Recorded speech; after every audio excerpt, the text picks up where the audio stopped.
Welcome to my channel Brilian Indra Suara. Mari kita berteman dengan cara klik tombol subscribe dan nyalakan lonceng notifikasinya supaya kamu jadi yang terupdate. Assalamualaikum warahmatullahi wabarakatuh. Selamat pagi dan salam sejahtera untuk kita semua. Anak-anakku dimanapun kalian berada, saya berdoa kalian tetap aman dan tetap sehat dalam menghadapi gelombang ketiga COVID-19 ini. Anak-anak, mari kita menjaga kesehatan kita dengan sebaik-baiknya dan mari kita tetap melaksanakan protokol kesehatan.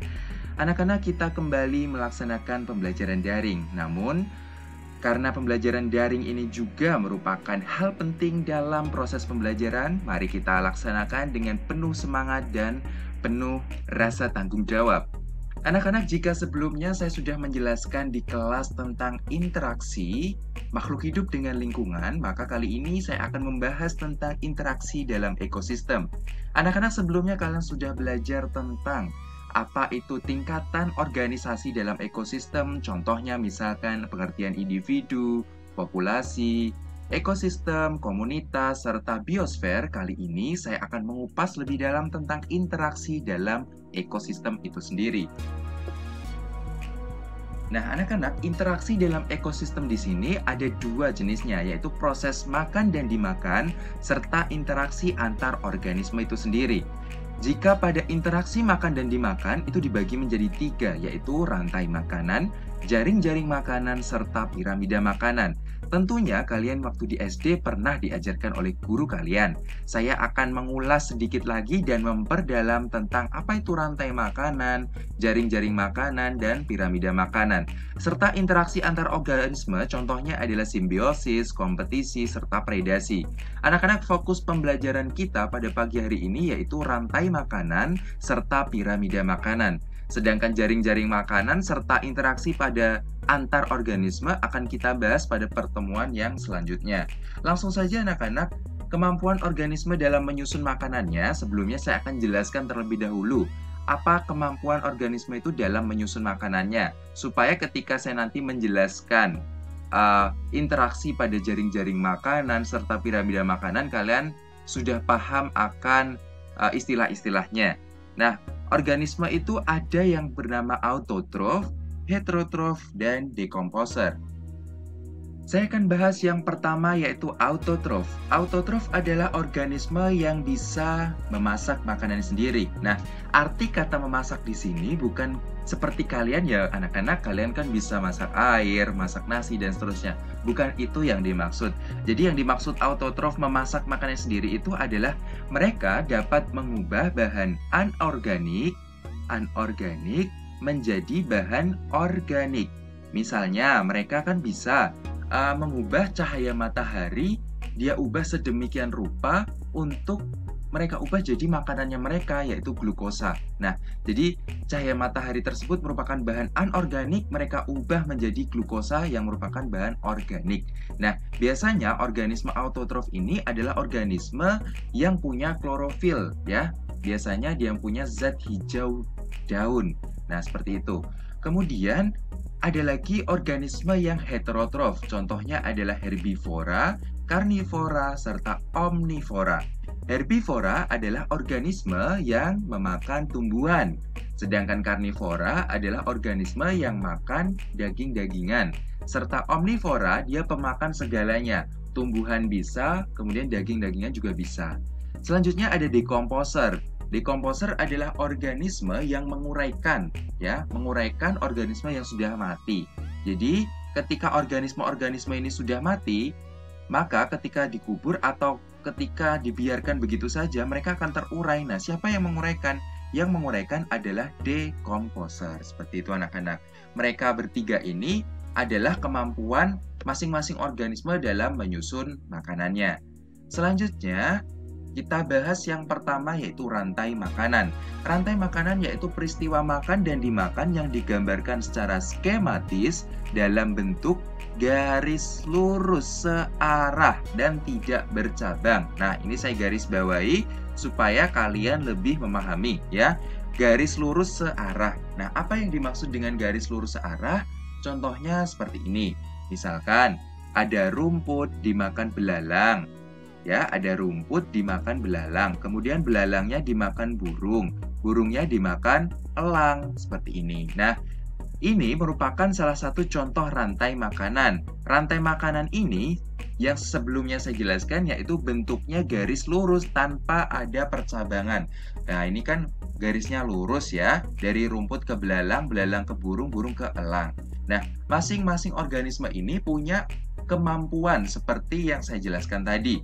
Rumput sebagai produsen. Nah, organisme yang menempati kemampuan sebagai produsen yaitu organisme yang autotrof, yang bisa mengubah bahan anorganik menjadi bahan organik, atau biasanya yang menempati produsen ini adalah tumbuhan, seperti itu ya.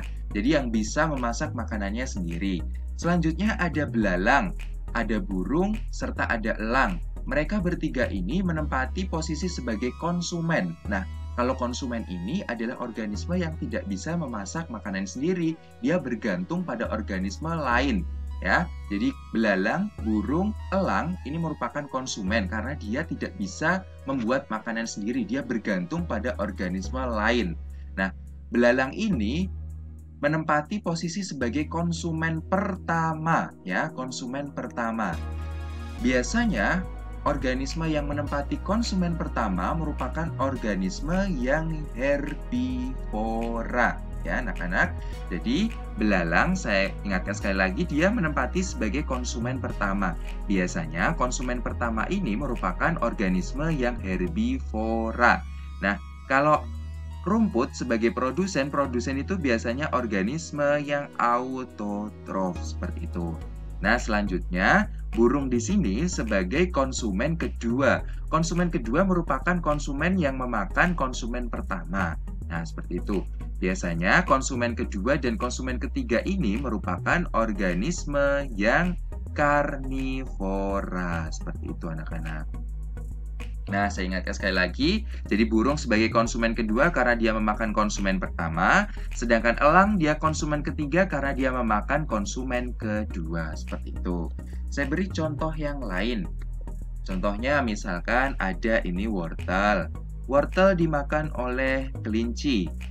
Lalu kelinci ini dimakan rubah. Kemudian rubah ini dimakan oleh singa.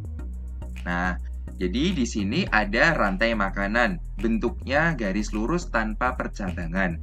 Nah, wortel di sini sebagai produsen. Ya, kenapa dia produsen? Karena dia bisa memasak makanan sendiri. Dia bisa mengubah bahan anorganik menjadi bahan organik. Kemudian kelinci. Kelinci di sini memakan produsen sehingga kelinci di sini menempati posisi sebagai konsumen pertama atau konsumen satu. Selanjutnya rubah. Rubah di sini karena memakan kelinci, dia karnivora dan memakan konsumen satu sehingga rubah di sini menempati posisi sebagai konsumen yang kedua. Selanjutnya di sini ada singa. Singa memakan rubah, singa karnivora dan singa memakan konsumen dua sehingga singa di sini menempati posisi sebagai konsumen yang ketiga. Nah, anak-anak, di sini singa merupakan organisme yang menempati sebagai konsumen yang terakhir, sehingga di sini dapat dikatakan singa sebagai konsumen puncak. Ya, di sini singa sebagai konsumen puncak. Nah, kenapa singa dinamakan konsumen puncak? Karena singa tidak dimakan oleh organisme yang lain. Dia menempati konsumen yang teratas, ya. Saya ulangi lagi, singa di sini menempati posisi sebagai konsumen puncak karena dia tidak dimakan oleh organisme lain dan singa merupakan konsumen yang terakhir, seperti itu. Baik, saya lanjutkan lagi, saya beri contoh yang selanjutnya yaitu ini. Ya, di sini ada rumput dimakan oleh belalang. Selanjutnya belalang dimakan oleh katak, katak dimakan ular, dan ular dimakan oleh elang. Nah, kita uraikan lagi. Di sini rumput merupakan organisme autotrof. Dia bisa memasak makanannya sendiri, bisa mengubah bahan anorganik menjadi organik sehingga dia menempati posisi sebagai produsen. Kemudian belalang memakan rumput dan belalang memakan produsen sehingga belalang menempati sebagai posisi konsumen yang pertama. Selanjutnya, maaf terhapus ya, saya tulis lagi konsumen pertama. Selanjutnya katak di sini memakan konsumen pertama sehingga katak dinamakan konsumen yang kedua. Selanjutnya ular. Ular memakan konsumen yang kedua sehingga ular menempati sebagai konsumen yang ketiga. Dan di sini elang dia memakan ular dan memakan konsumen ketiga sehingga ular menempati posisi sebagai konsumen yang keempat. Nah, di sini elang sama seperti singa. Dia tidak dimakan oleh organisme lain dan menempati konsumen yang teratas sehingga elang pada rantai makanan ini menempati sebagai konsumen puncak. Ya, seperti ini anak-anak. Oke, kita lanjutkan lagi. Nah, saya punya contoh yang lain. Saya punya contoh, di sini ada rumput dimakan belalang, katak, kemudian ular, dan ada elang. Nah, di sini ada pengurai anak-anak. Sebelumnya saya sudah menjelaskan bahwa pada slide yang sebelumnya ada beberapa organisme yang punya kemampuan autotrof, kemudian ada heterotrof, dan ada dekomposer. Dekomposer tadi adalah organisme yang menguraikan organisme yang sudah mati. Nah, di sini ada pengurai. Nah, pengurai di sini bukan sebagai konsumen ya anak-anak. Dia pengurai di sini sebagai dekomposer. Dan dekomposer di sini contohnya adalah jamur. Dia dia menguraikan organisme yang sudah mati. Jadi, kalau di sini ada jamur, dia bukan sebagai konsumen puncak, tapi dia sebagai dekomposer. Seperti itu anak-anak. Kita lanjutkan lagi ke piramida makanan. Piramida makanan merupakan suatu piramida yang menunjukkan bagaimana energi mengalir melalui suatu ekosistem. Jadi yang dibahas pada piramida makanan yaitu aliran energinya anak-anak. Jadi bagaimana energi itu mengalir pada suatu rantai makanan anak-anak, seperti itu. Nah, saya punya contoh seperti ini ilustrasinya supaya memahamkan kalian.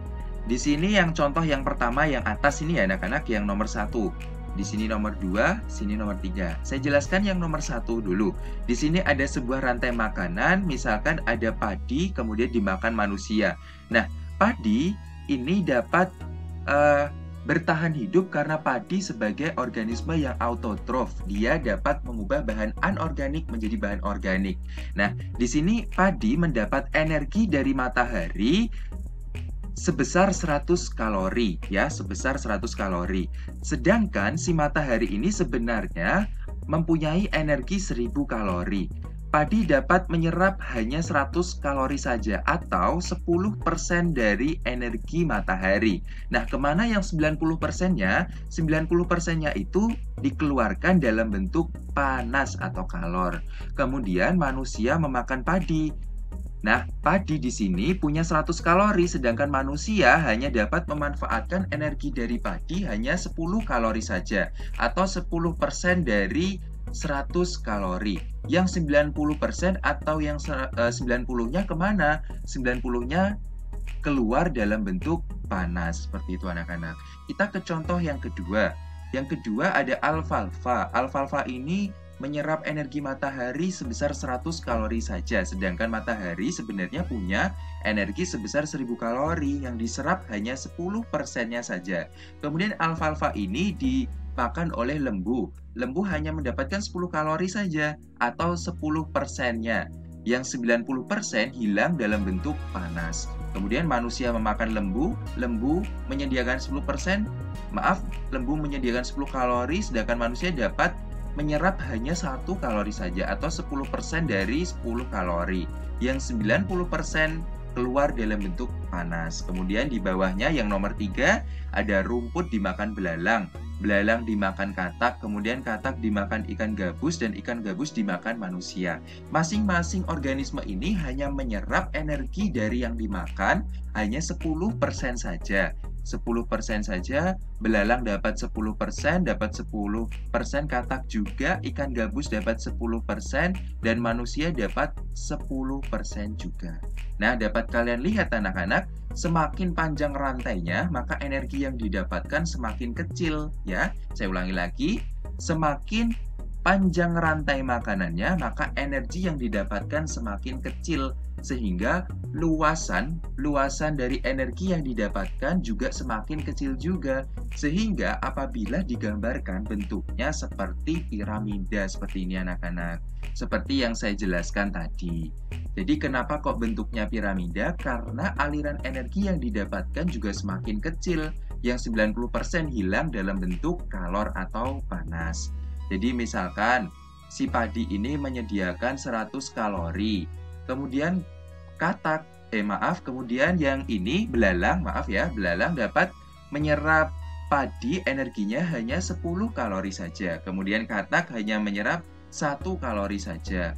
Ular hanya menyerap 0,1, kemudian elang hanya 0,01.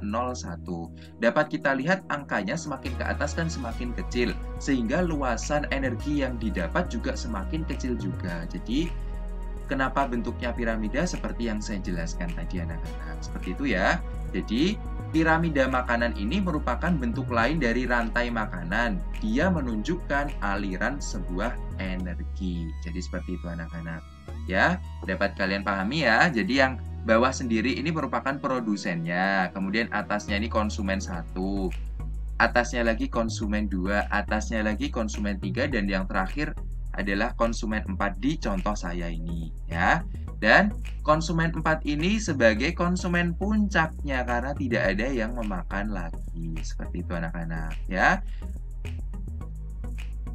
Oke anak-anak, itu tadi penjelasan pada pembelajaran pada pagi hari ini tentang rantai makanan dan piramida makanan. Nah sekarang tugas kalian silahkan kalian buat contoh masing-masing satu contoh saja.